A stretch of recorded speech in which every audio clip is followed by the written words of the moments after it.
Organic farming मोसंबी technology या चॅनलमध्ये आपलं स्वागत आहे. तर शेतकरी मित्रांनो, आज आपण या ठिकाणी संभाजीनगर जिल्ह्यातील ज्या मोसंबीच्या बागा आहेत, तर त्या बागापैकी जी बाग या ठिकाणी आहे की जी फायटो थोराच्या बुरशीने बऱ्यापैकी बहुतेक भागामध्ये गळ झाली.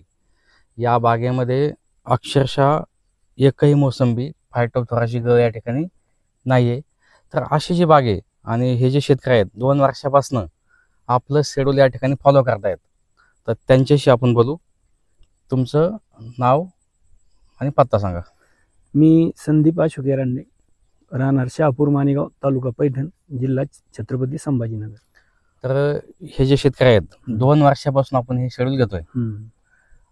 मला सांगा की मागच्या वर्षी आपण या बागेमध्ये प्रोसेस चालू केली. मागच्या वर्षी तुमचा माल चांगला गेला. शेड्यूल चालू होण्याच्या आधी आपली बाग कशी होती?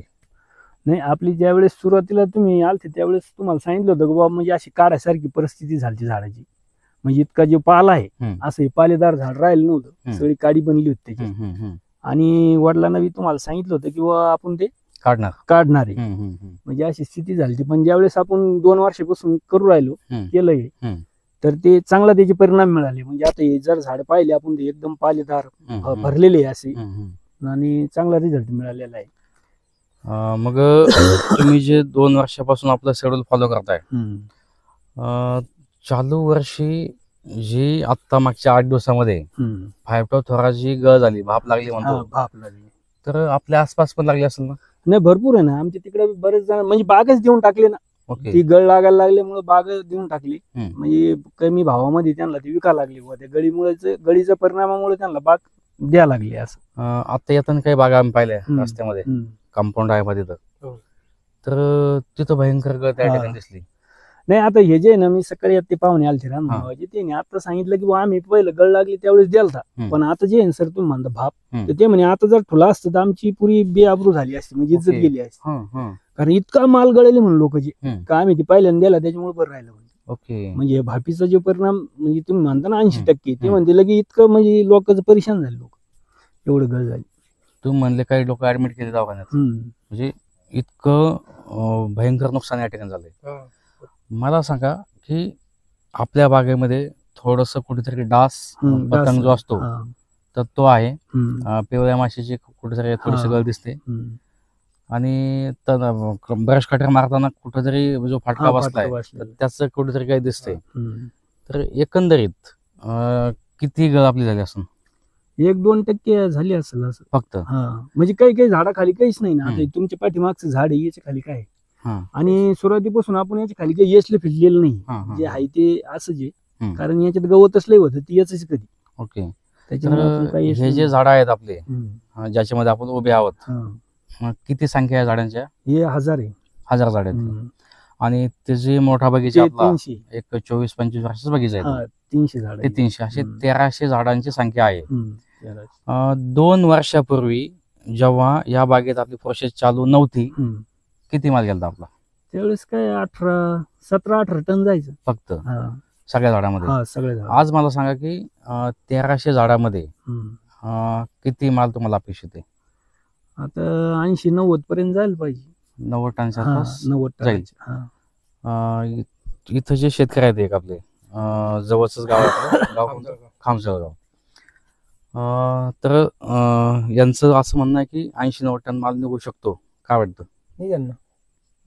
आणि साईज फळांची असेल, क्वालिटी झाडांची काय वाटते? क्वालिटी भारी आहे, फळाची साईज बी भारी आहे, चांगली आहे. हो, चांगली. आणि दुसरी गोष्ट की गळ, आता बागेत आपण चक्कर टाकली, चक्कर मारली, जी फायटोथोराची असेल, कोलेडोट्रिकमची गळ असेल, डेडलॉक किंवा भाप लागली म्हणतो, काही प्रश्न वाटतो का? नाही, ते काहीच नाही वाटलं. काहीच नाही. आता तुम्हीही मोठे मोसंबी बागायतदार आहेत स्वतः, खूप मोठी मोसंबीची बाग आहे. आसपासच्या सगळ्या गावामध्ये भाप लागून, म्हणजे मोठा पाऊस पडला सतत, आणि त्या पावसामध्ये असा एक लोकांनी अंदाज काढला की 2 दिवस धुकं पडलं, धुई पडली, आणि धुई पडल्यानंतर सकाळी सकाळी जे लोक उठतात तर त्यांचं असं म्हणणं आहे की त्यावेळेस जमिनीतून वाफा निघत होत्या. म्हणजे वाफा निघत होत्या, म्हणजेच तो जो पाऊस पडला त्या पावसाच्या तिथं उष्णता तयार झाली आणि फायटोप्थोराची बुरशी या ठिकाणी ॲक्टिव्ह झाली. ती बुरशी जशीच ॲक्टिव्ह झाली त्या बुरशीने अगदी 24 तासामध्ये काम चालू केलं, त्याचं मल्टिप्लिकेशन झालं आणि तिथून अगदी 2 दिवसामध्ये बागाच्या बागा खाली आल्या. पाऊस असल्यामुळे लोक बागेत जाऊ शकत नव्हते. अगदी जेव्हा वाफसा झाला किंवा वाटेत चालता यायला लागलं त्याच्यानंतर लोक बागेत गेले. बागेत जाऊन पाहिलं तर अक्षरशः त्यांचं 30-40-50% प्रगत झाली होती त्यावेळेस. मग एवढा जो भयंकर स्पीड आहे, मग तुम्ही त्यातून का वाचले बरं, असं का वाटतं तुम्हाला?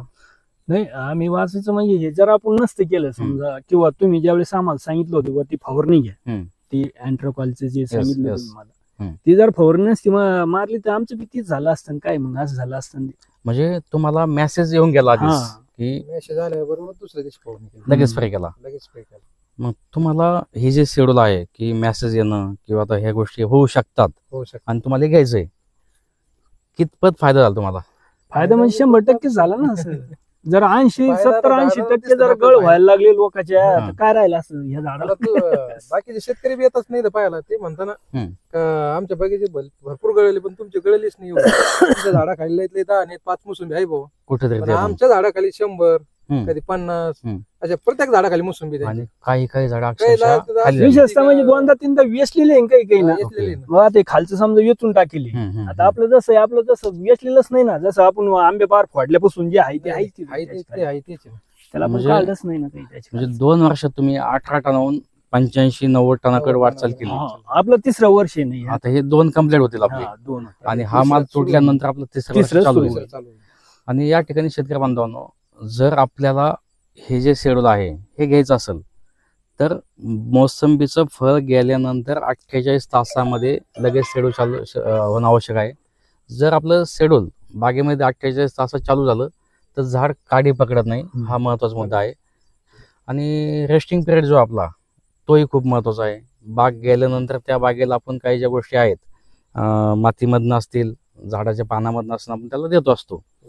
मला सांगा की आता हे जे फळ आहे आपलं आणि फळांची जी साईज आहे, चकाकी आहे, काय वाटतं फळाबद्दल? चकाकी म्हणजे भरपूर चकाकी, फळ बी असं त्याची क्वालिटी भारी झाली ना. क्वालिटी चांगली आहे म्हणजे कुठे तुम्ही. तर मला सांगा की 2 वर्षापासून तुम्ही हे शेड्यूल घेताय, तुम्ही समाधानी आहेत का? हा, समाधानी. नाही, माल बी वाढला, झाडाची क्वालिटी पण चांगली झाली, आणि जर उत्पन्न ज्यादा निघायला लागलं त्याच्यात काही हे नाही ना. आणि जर नसतंच काही क्वालिटी नसती आली झाडाला, किंवा आता ह्या वर्षी जर फळगळ झाली असती, तर मग आम्ही तुम्हाला घ्यायला फोन लावले. जे लोक आज आपल्याला पाहतायत पूर्ण महाराष्ट्रामध्ये, त्यांना तुम्ही काय सांगता हे जे आपलं टेक्निक आहे, हे जे आपलं शेड्यूल आहे याच्याबद्दल?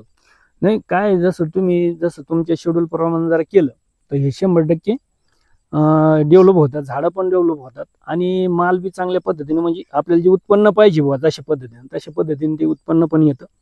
कारण आम्ही आता बघितलेलं आहे, ऍक्च्युली आपण स्वतः केलंय, त्याच्यामुळे ते आपण सांगतोय, आणि त्याचे परिणाम आम्हाला खूप चांगले मिळालेले. नाही तर एवढा आमच्या झाडाला कधी माल बी नव्हता, आणि इतका मालन गळ बी राहायची. म्हणजे जसं पहिल्या मी सांगितलं ना तुम्हाला, तुमचं करायच्या आधी 27 टन, 20 टन, 18 टन असं माल जायचं, त्यात गळून जायचं, त्याच्याच गळ व्हायची परत. आता यातून काही बागा आपण पाहिल्या, आणि गळीच्या अभावी लवकर माल इका लागायचं, म्हणजे ते बी एक भाव त्यावेळेस तो द्यायला लागायचं, म्हणजे अशी परिस्थिती होती. आपल्या बागेचा सौदा होईल, पुन्हा या बागेमध्ये येऊन आपण जो व्हिडिओ आहे तो काढू, आणि त्या व्हिडिओमध्ये माल किती गेला आणि बाग किती लाखांना गेली ते आपण सगळ्या लोकांना पुन्हा सांगू. तर तुमचं या ठिकाणी शेड्यूल घेतलं आणि कंटिन्युटी त्याच्यामध्ये आहे, त्याबद्दल तुमचं खूप असं धन्यवाद.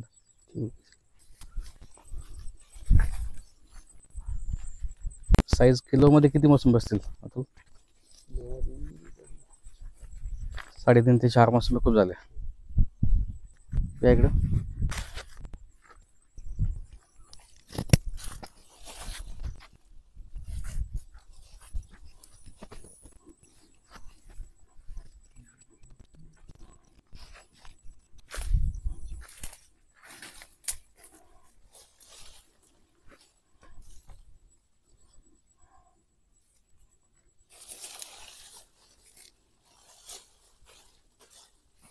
खाली या ठिकाणी एक मोसंबी दिसते बा आपल्याला.